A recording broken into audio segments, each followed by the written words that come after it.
ஓம் ஸ்ரீ பிரித்யங்கரா தேவியே போற்றி போற்றி. நல்லதே நினைப்போம், நல்லதே நடக்கும். சக்தி பிரித்யங்கரா குழந்தைகளுக்கு இந்த தாயின் ஆசீர்வாதம் என்றுமே முழுமையாக கிடைக்கட்டும். என் தங்க பிள்ளையே, உன் வராகி அம்மா இன்று உன் இல்லத்தில் உனக்கே தெரியாமல் ஒருவர் செய்து வைத்திருந்த செய்வினையை எடுக்க வந்திருக்கிறேன். என் குழந்தையே, அம்மா இப்படி சொன்னவுடன் நீ பயந்து விட்டாய் அல்லவா? உன் மனதிற்குள் இப்பொழுது ஏகப்பட்ட குழப்பங்கள் வந்துவிட்டது. நம் தாயானவள் நம்மை தாண்டி யாரும் எதுவும் செய்துவிட முடியாது என்று சொல்லி இருக்கின்றார். ஆனாலும் இப்பொழுது நம் இல்லத்தில் யாரோ செய்வினை வைத்து விட்டார்கள் என்று சொல்கின்றாள். நம்முடைய இத்தனை பிரச்சனைகளுக்கும் இதுதான் காரணமாக இருக்குமா? நாம் தான் தெரியாமல் இருந்து விட்டோமா என்று என் குழந்தை நீ நினைக்கின்றாய். என் தங்கமே, உன் தாயானவள் சொன்னதும் உண்மைதான். நீ நினைப்பதும் உண்மைதான். என் தங்கமே, என்னை தாண்டி உனக்கு யாரும் இது போன்ற காரியங்களை செய்துவிட முடியாது என்பது மிகச் சரியான உண்மை. ஆனால் நீ நினைத்தால் உனக்கு யாரும் எதையும் வைக்க முடியும் என்பதையும் நீ மறந்து விடாதே. நான் செய்வினை என்று சொல்வது உன்னுடைய உடலுக்கோ உன்னுடைய உயிருக்கும் அல்ல, உன்னுடைய மனதிற்கு வைத்திருக்கிறார்கள். என் பிள்ளையே, உன் இல்லத்தில் உனக்கே தெரியாமல் அவர் வைத்து விட்டிருக்கின்றார் என்றால் அது உன்னுடைய அனுமதி இல்லாமல் அவர் உள்ளே வரவில்லை என்றுதான் அர்த்தம்.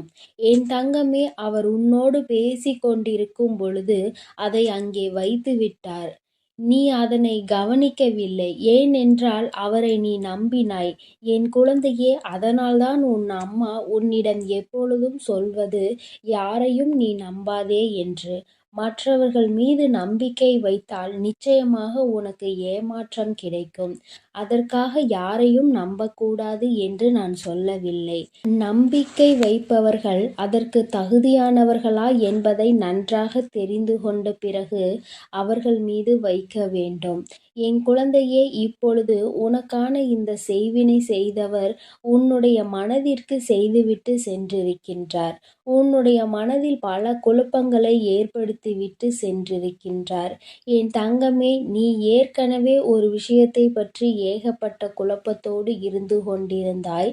உன் தாயானவள் நானே உனக்கு அதனை நல்லபடியாக முடித்து தருவதற்காக பல முயற்சிகளையும் பல வாக்குகளையும் உனக்கு ஏற்கனவே தந்திருந்தேன்.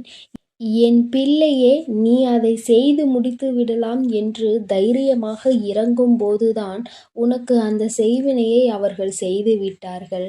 என் குழந்தையை, உன் இல்லத்திற்கு வந்ததோடு மட்டுமல்லாமல் உன்னோடு பேச்சு கொடுத்து உன்னுடைய கஷ்டங்களையெல்லாம் தெரிந்து கொண்டு நீ என்ன செய்ய போகின்றாய், எதை செய்ய போகின்றாய் என்பதையெல்லாம் புரிந்து கொண்டு அதில் உனக்கு எதிர்மறையான சிந்தனைகளை விதைத்துவிட்டு சென்று விட்டார்கள்.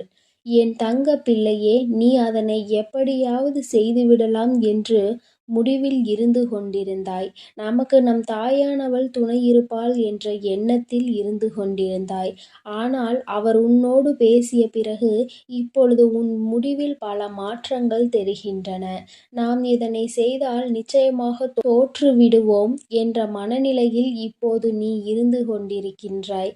என் தங்கமே, உன் தாயானவள் நான் என் குழந்தை செயலை நன்றாக தானே செய்து கொண்டிருந்தது. இப்பொழுது வெற்றி கிடைத்திருக்க வேண்டுமே, ஏன் இன்னும் வெற்றியை பெறாமல் நின்று கொண்டிருக்கிறாய் என்பதை ஆராய்ந்து பார்க்கத்தான் உன் இல்லத்திற்கு வந்தேன். அப்பொழுதுதான் நான் புரிந்து கொண்டேன் என் குழந்தையின் மனதில் ஏற்பட்டிருக்கின்ற மாற்றங்களை. நீ இன்னொருவருடன் உன்னுடைய கவலைகளை பகிர்ந்து கொள்ளும் பொழுது அவர்கள் உனக்கு நல்ல எண்ணங்களை விதைத்திருந்தால் நீ வெற்றியை நோக்கி பயணித்திருப்பாய். ஆனால் அவர் உனக்கு எதிர்மறையான எண்ணங்களை உனக்குள் விதைத்துவிட்டு சென்றிருக்கிறார். அப்படியானால் வெற்றியை நீ எப்படி பெற முடியும்?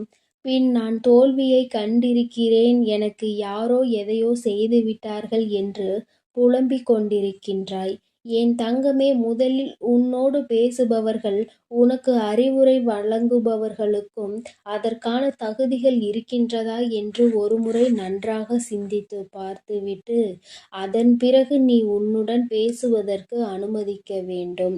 உனக்கு அவர்களிடம் இருந்து எதிர்மறை எண்ணங்கள், எதிர்மறை ஆற்றல்கள் மட்டுமே கிடைக்கும் என்று தெரிந்தால் நீ இது போன்றவர்களுடன் முதலில் பழக்கத்தை வளர்த்து கொள்ளாதே.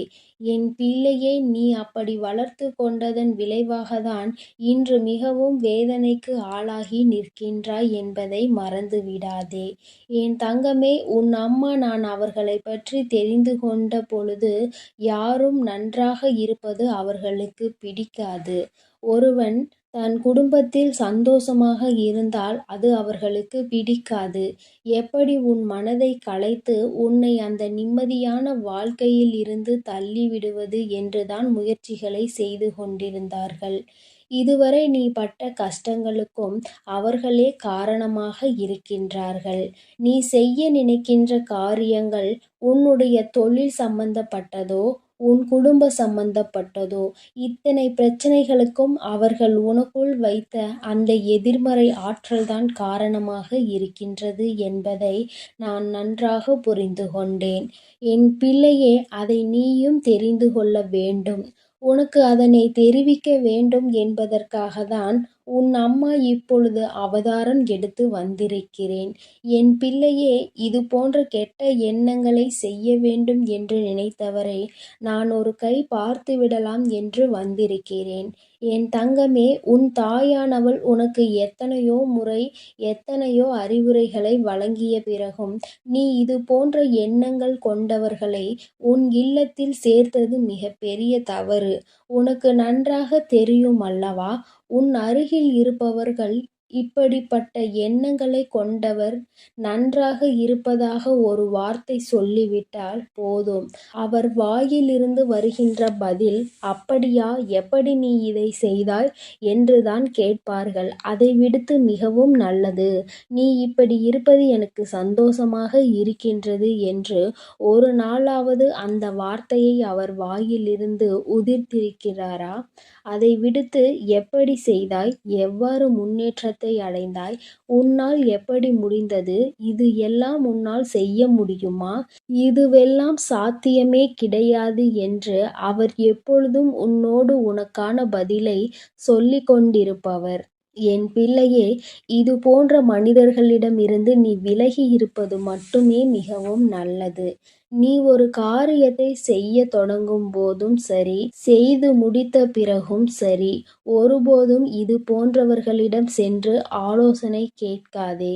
ஏனென்றால் அவர் உனக்கு நல்ல ஆலோசனைகளை ஒருபோதும் வழங்க மாட்டார். மாறாக உன் மீது பொறாமை கொண்டு உன்னை திசை திருப்ப முயற்சி செய்வார். உன்னால் எல்லாம் எதுவும் முடியாது, தேவையில்லாமல் இது போன்ற காரியங்களை செய்து மாட்டிக்கொள்ளாதே என்று நீ ஆரம்பிக்கும் முன்பே உன் மனதில் தீய எண்ணங்களை விதைத்து விடுவார். என் பிள்ளையே, ஒரு காரியத்தை ஆரம்பிக்கும் முன்னே மனதில் பல குழப்பங்கள் ஏற்பட்டு நீ அதிலிருந்து பின்வாங்கி விடுகின்றாய். என் தங்கமே, இனிமேலாவது நீ கவனமாக இருக்க வேண்டும். இம்முறை அவர் உனக்குள் விதைத்த அந்த தீய எண்ணங்களை நான் எடுத்து விடுகிறேன். இனிமேல் ஒருபோதும் நல்ல எண்ணங்களை தவிர உனக்குள் விதைக்க நினைப்பவர் தோற்று ஓடிதான் போக வேண்டும். நீ எப்பொழுதுமே கவனமாக இருக்க வேண்டும் என்றுதான் உன் அம்மா உன்னை எச்சரிக்கிறேன். என் தங்கமே, அவர் உனக்கே தெரியாமல் அல்லவா நீ செய்கின்ற காரியங்களை எல்லாம் கெட்ட காரியங்களாக மாற்ற துணிந்து விட்டார். இனிமேல் அது போன்றவை உன் வாழ்க்கையில் நடக்காமல் நீ பாதுகாப்பாக இருக்க வேண்டும் என்றுதான் உன் அம்மா உனக்கு அறிவுறுத்தி இருக்கிறேன். அத்தகைய பெரிய தவறு என்பதை உணரப் போகின்றார்கள். அவர்கள் உனக்கு செய்த இந்த தவறினை உன் அம்மா நான் திரும்பி அவர்களுக்கு மீண்டும் செய்தால் அவர்களால் அதனை தாங்கிக் கொள்ள முடியாது. ஒருபோதும் அவர்களை பழிவாங்க வேண்டாம். மனதளவில் அவர்கள் திருந்தி விட்டார்கள். ஆனால் அதுவே போதுமானது என் தங்கமே. இன்று அவர்களுக்கு இருக்கின்ற மனநிலையில் அவர்கள் திருந்துவதற்கான வாய்ப்புகள் இருக்கிறது. என் குழந்தையே, நிச்சயமாக அவரும் திரும்பி உன்னிடம் வந்து மன்னிப்பு கேட்பதோடு மட்டுமல்லாமல் நிச்சயமாக உறுதுணையாக நிற்பார் என்பதில் எந்த ஒரு மாற்றமும் கிடையாது. என் குழந்தையே, என்னுடைய வாக்கில் எப்பொழுதுமே நல்ல ஒளியினை ஏற்றி கொண்டிருக்கிறேன். உனக்கு உனக்கு இது போன்ற கஷ்டம் வரும்பொழுது எல்லாம் நான் ஒரு துணையாக நின்று கொண்டிருக்கிறேன். நீ எல்லோரிடமும் கவனமாக இருக்க வேண்டும். அவர்கள் செய்கின்ற வினை உன் மனதை பாதிக்கும் பொழுது அது உன்னுடைய எல்லா செயல்களையும் மொத்தமாக பாதித்துவிடும் என்பதை என் பிள்ளை நீ மறந்து விடாதே. இனி ஏதும் சற்று கவனமாக இருக்க வேண்டும். உன் வராகி அம்மா உன்னோடு துணை நின்று உனக்கு எப்பொழுதும் நல்வழியை காட்டிக் கொண்டு இருக்கிறேன். நான் காட்டுகின்ற பாதையில் என் குழந்தை நீ சிறப்பாக நடந்து வந்து கொண்டிருக்கிறாய். இனிமேல் நிச்சயமாக நீ நல்ல பாதையில்தான் நடக்கப் போகின்றாய் என்பது உன் அம்மா ஆனவள் எனக்கு முன்பே தெரிந்த மிகச்சிறந்த உண்மையாகும். என்னுடைய தங்க பிள்ளைக்கு இந்த வராகி அம்மாவினுடைய ஆசீர்வாதங்கள் முழுமையாக இருக்கும் வரை எந்த தீய சக்தியாலும் உன்னை ஒன்றும் செய்ய முடியாது. அதையும் மீறி உன்னிடம் நெருங்கி வந்தால் அதனை நான் விரட்டி விடுவேன் என்பதை என் குழந்தை நீ மறந்து விடாதே. உனக்கு என் அன்பு குழந்தைக்கு இந்த சக்தி பிரித்யங்கராவின் அன்பும் ஆசீர்வாதமும் முழுவதுமாக கிடைக்கும்.